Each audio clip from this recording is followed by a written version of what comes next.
evaluate recruiting-wise with Daryl Simmons? How did you find him? Is he a camp guy? Or? Yeah, he was a camp guy. So we went down to, there's a Lindenwood mega camp. So about half our staff would go there. The other half we were at another mega camp somewhere. And his name popped up as a guy that showed up and flashed. We had him come to campus to camp the next week. It was our big man camp. And he pretty much dominated everybody at that camp. We offered him on the spot, and he committed 3 weeks later. He was kind of under the radar in recruiting. He was originally at Belleville High School in Illinois and then transferred to East St. Louis for his senior season. So he kind of didn't get to that recruiting scene until late, and kind of flew under the radar. And lucky for us, we were able to snag him up. So when you went to that camp, did you have him specifically targeted, or did you? I actually wasn't at the camp. Okay. Coach Schillhouse knew about him. He has relationships through East St. Louis and with Coach Sonk, and we've recruited guys out of that school before. And Nate had played with a couple guys at Illinois from that school. But no, prior to that, we did not know about Daryl. Wow. Is his development mirrored kind of what popped then? Just seems to be, from the outside, a very rapid progress for him. Yeah. No, I think the intangibles that you knew or that you saw in camp and his performance are the things that have allowed him to accelerate relatively quickly. Now, he'll be the first to tell you he struggled his first semester here. Academics were a lot. Sure. The flow of the season and being a full-time student, all of those things, he had to work through. And there was even some times last year that, he was still learning how to be consistent and how to continue to grow every day. But ever since that guy stepped foot on the field last year for us against TCU, he never looked back. And he's worked very diligently since the bowl game, since January. And I think is a guy that's gotten better every day. What are some of those intangibles you mentioned? Yeah, I think he's got some of the best feet that I've seen. He's very quick, he's very twitchy, and has the ability to play with power. Everyone makes fun of him because he's a little on the shorter side, but Daryl's got a 6'8" wing. He's got long arms, he's got big levers, and I think that's what allows him to play with almost like a natural leverage, is what I joke with him about all the time. It's like, you're going against Annie who's 6'7", right? Like, you think it's a disadvantage, but your arms are just as long, and you're naturally underneath his helmet. So, but his quickness, his foot speed, and then he's got really powerful hands. You combine those things together, it's a pretty dynamic setup. What was it? Compare the offensive line to when you first stepped on campus to what it is, what you're going to put out there on September 4th. Yeah, I think the group that will roll out this season will be the most experienced that we've had, and not only in terms of depth, right? I think your goal is always to build good depth, right? A 2 deep of guys that you trust to go play. But you actually have guys in that 2 deep or in that second group that might not be starting the game, but will certainly be playing a lot of football for us and have played in games. You got 6 guys that played a ton of football, and then you got Hufford, who went in at the end of the season and played exceptional in the bowl game. So it gives you flexibility. But I think top to bottom, the culture's different in the room. Have we had talented guys before? Sure. Have we always had the work ethic and the leadership in that room? No, we haven't. And I think that's what we have built now. It's a tight-knit unit. And the leaders in our room are not only leaders of the offensive line, they're leaders on the team. And I think that's something that's really important too. I mean, when you saw the Iowa State line on tape, the year before you got here, what that would be 16, 15, whatever it was. Because you were looking at a lot of tape back then, I'm sure, because you had the GA. Did you shake your head and say, "Oh my gosh, this is"? Well, no, at that time. Well, I would have been watching more of the defensive line from my perspective. Right, yeah. But when we got here, the first thing we did was we went back through their season. We went back through their fall camp the year before, right? Like, we were looking at what are the pieces that we have and who do we have to work with. I mean, you talk about guys like Jake Campos. We knew Nick Fett hadn't played a ton yet, but we're like, whoa, like we could get our hands on this guy and make him something special. From there, Julian was a young player who was coming along. Bryce Meeker was still a young player. Like, those guys were freshmen at the time and hadn't played yet. And then there was Burton, I believe, who was a tackle the year before, who hurt the elbow, right? And we were counting on him probably to be playing, and he had moved on after that season.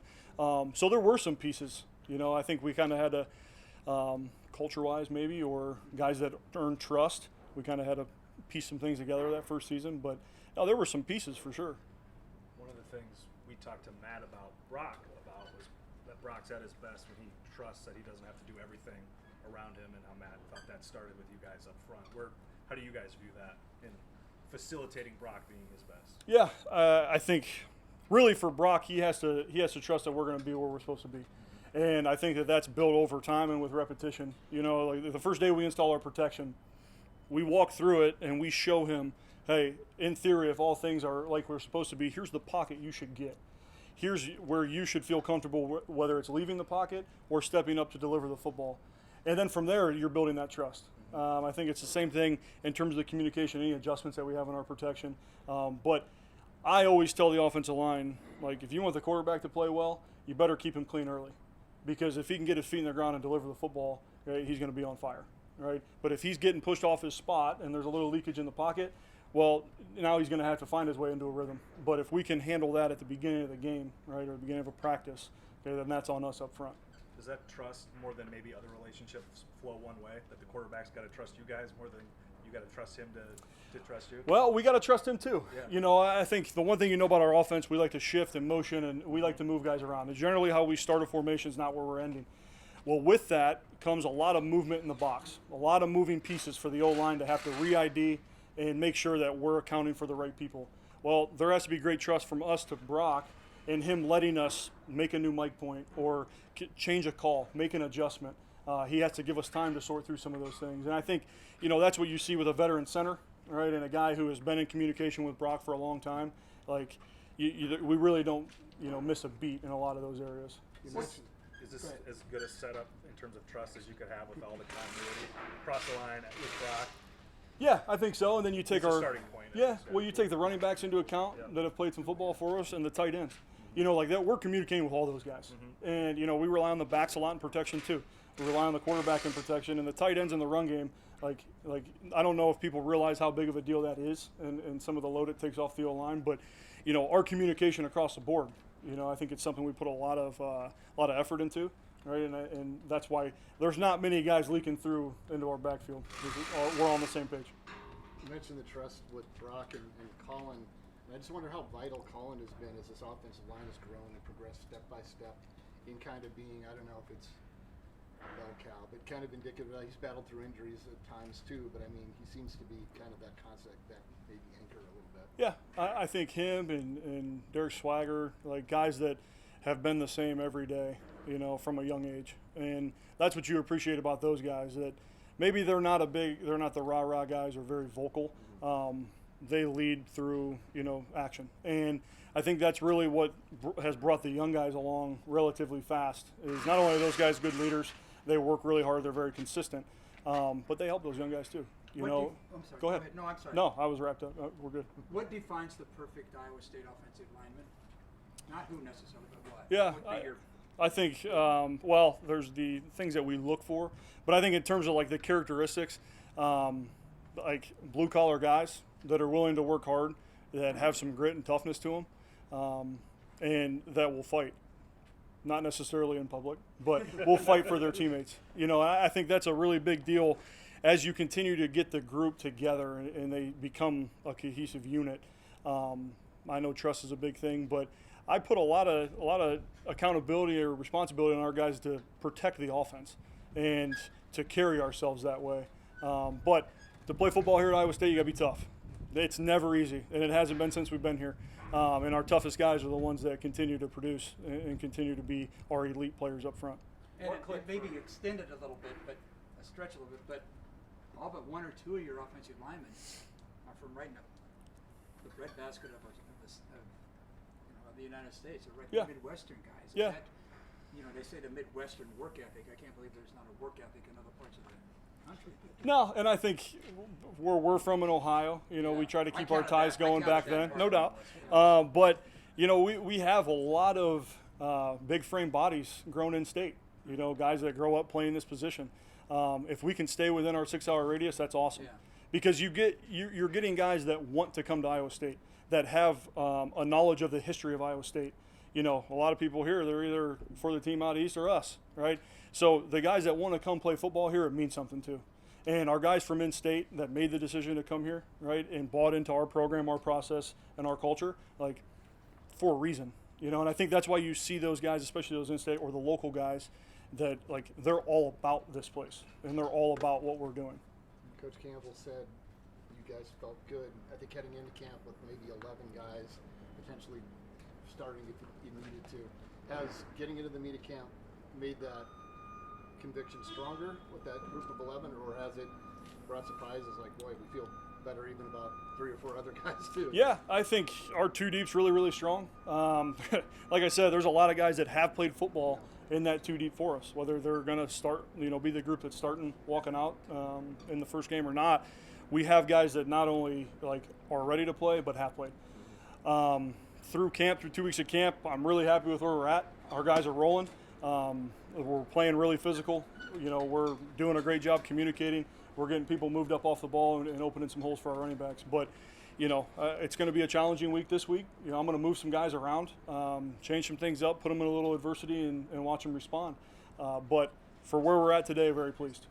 You mentioned earlier that there's going to be a role for guys that aren't starting. I guess what does that role look like? Is it specifically special teams? Is it, switching up in the middle of the game with different guys? What does that look like? Yeah, our position's a little different. You're not, none of them are out there running down on kickoff, but some guys will find a role on special teams on PAT field goal. But we've been very deliberate on getting our heavy package in, all right, our XL package. And when you have guys that understand your offense as a whole, it makes it very easy for them to hop over and be an XL tight end. So we have some flexibility there, and it's made it very easy for us to get into our XL short yardage and goal line package early on in camp. That's something that we worked on a little bit in the spring. We kind of didn't know who we were going to be that guy. We kind of held like an open tryout, but it gives us flexibility there. I think it also gives you flexibility within a game. I've never been one, and Coach Campbell would tell you the same, where we like to just rotate groups or flip a whole unit out during a game. But I do think there's something to be said that if you're in a good position in a football game, being able to put guys in there that you trust, and there will be no drop off. And you can take a series or two off of maybe a veteran guy, who has some not much tread on the tire, and help them as we get through and play November football. And even to land on the starting unit, I guess what does that process look like when you have so many guys that can theoretically play? I think the expectation is high. I think that's the one thing that's very different now. Guys will naturally ride the wave, maybe a good day, maybe not so good.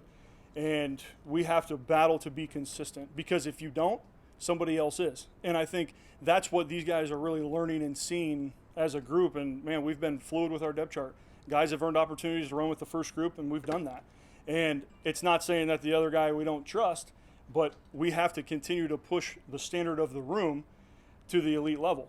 And if we have guys that, we might have started every game last year, but if you're not holding yourself to that standard, okay, and there's a guy that's pushing you for time, okay, then we're going to see what that guy's got. And it's almost you're creating adversity even within your unit. And it's fun to watch those guys respond, and battle back.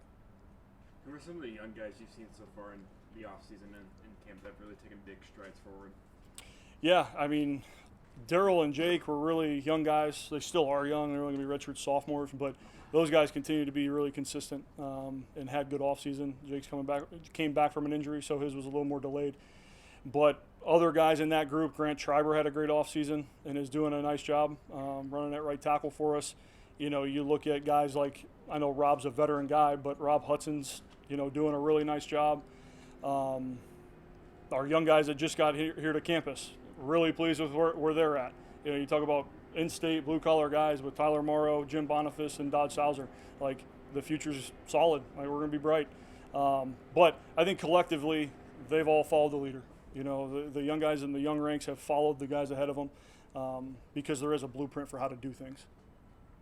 How much of a different player is Sean Foster now than that Iowa game as a redshirt freshman? I mean, get into all that. Yeah, completely different. Yeah. Sean's had to battle through some hard times, and I think that happens to a lot of young players, especially early on in your career.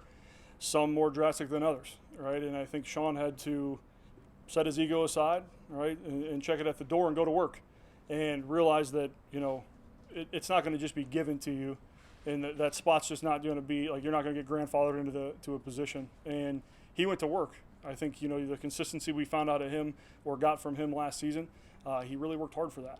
And I think if you ask Sean today, is he where he wants to be ultimately right now? He's not, right? And that guy, again, you talk about consistency, he's the same guy every day.